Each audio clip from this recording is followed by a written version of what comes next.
আর আপনি আরেকটা কথা বলছিলেন আপু যে আমার হাজবেন্ড যদি সুস্থ না হয় তাহলে আমি পস্তাবো। আমি 1 সেকেন্ডও পস্তাবো না। মানে আপনি মিন করছিলেন যে আমার হাজবেন্ড যদি মারা যায় তাহলে আমি যে টাকা খরচ করতেছি সেই টাকার জন্য আমি পস্তাবো। আমি একদিনও, এক মুহূর্তের জন্য, 1 সেকেন্ডের জন্য পস্তাবো না।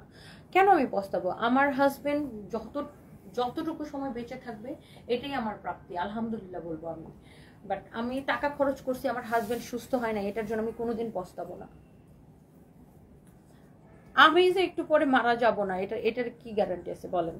আমি যে একটু পরে মারা যাব না, এটার তো কোনো গ্যারান্টি নেই।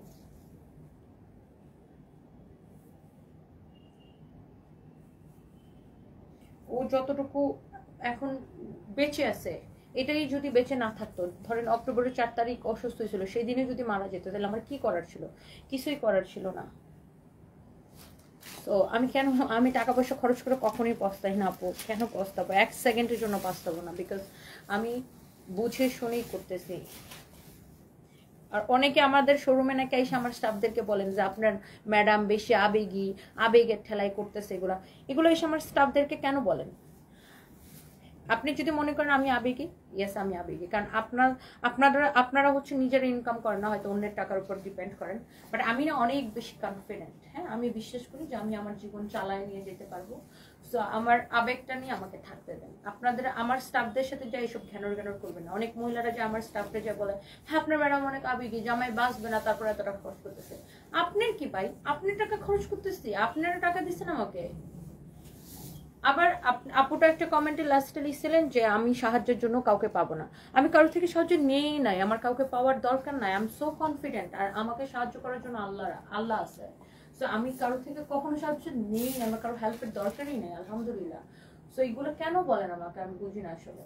মানে এমন ভাবে বলে, কালকে আমার গুলশান শোরুমের এক স্টাফ বলতেছে যে ম্যাডাম কাস্টমাররা যে এসে কত রকমের কথা বলে।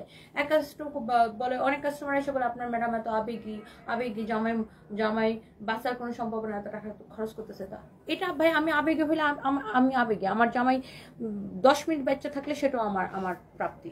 আপনাদের এত কথা বলতে কে বলে ভাই? আপনারা কি টাকা দিতেছেন আমারে নাকি? আমি বুঝি না কিছু। আমি আমার স্টাফদেরকে বলে দিছি কেউ এই ধরনের কথা বললে একদম মুখের উপর বলে দিবা যে ম্যাডামের পার্সোনাল বিষয় নিয়ে কথা বলা নিষেধ। তো এই হচ্ছে যে দেখেন শাড়ি, এই হচ্ছে যে ব্লাউজ পিস, খুবই সুন্দর। এটা হচ্ছে দেখেন শাড়িটা, হ্যাঁ এটা হচ্ছে শাড়িটা। এত স্বার্থপর আর এত লোভী মানুষ আমি নাই, একদমই না। খুবই মেজাজ খারাপ এগুলো শুনে। এমনিতেই আসি যে মানে উল্টা দিছো ছেড়ে দেবো।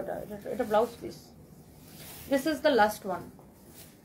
এমনিতেই আসি টেনশনে, মানে সবকিছু নিয়ে কতবার একটা টেনশন আছে। তারপরে না তুমি ছাড়ো, আমি নিতেছি। তারপরে এসব ফাও সাজেশন, এসব ফাও কথাবার্তা শুনতে ভালো লাগে না। মানে আমার শোরুমে যে আমার স্টাফদেরকে এসব বলেন কেমন লাগে? আপনাদের থেকে এই ধরনের সাজেশন কেউ চাইছে? কালকে আমার গুলশান শোরুমের প্রত্যেকটা মেয়ে বলতেছে যে ম্যাডাম কিছু মহিলা এসে খালি এগুলো বলে। আমি বলছি একদম মুখের উপর বলে দিবা যে ম্যাডাম আপনি এখানে কি কিনতে আসছেন সেটা কিনেন, আমাদের এখানে আমাদের ম্যাডামের পার্সোনাল বিষয় নিয়ে কথা বলা নিষেধ। খুবই দুঃখ লাগে, মানুষের তো এত খারাপ কেমনে হয় বলেন তো? খুবই দুঃখ লাগে আমার। মানে আমি এমনিতেই আছি, মানে টেনশন যন্ত্রণা। আজকে আমার হাজবেন্ডের ব্লাড প্রেশার ফল করে গেছিল, অনেক সমস্যা ছিল, অনেক টেনশনে ছিল। আজকে আমি এই জন্য দুপুরে লাইফটাই করতে পারিনি। দুপুরে লাইফ করছি সন্ধ্যায়। ডাক্তার আমাকে ফোন দিছে যখনই আমি খেতে বসছি, তখন দুপুরে ডক্টর আমাকে ব্যাংকক থেকে ফোন দিচ্ছে। যখনই আমি দেখছি থাইল্যান্ডের নাম্বার থেকে কল আসছে, আমি ভয় পেয়ে গেছি। তখন আমাকে ডাক্তার বললো যে তোমার হাজব্যান্ডের কন্ডিশন, আমরা এই টেস্টটা করতেছি। তো আমি থাকি সারাক্ষণ আতঙ্কের মধ্যে। তার মধ্যে যখন মানুষগুলো আরো এইসব বাড়তি কথা শুনে, মানে পায়ে হেঁটে শোরুমে এসে বলে যায়, বলেন মানে আপনারা যে খালি বলেন যে আপু ইগনোর করেন, মানে কত ইগনোর করবে মানুষ? ভাড়া দিয়ে খরচ করে শোরুমে এসে এসব বলে যায়, বলেন কেমন লাগে?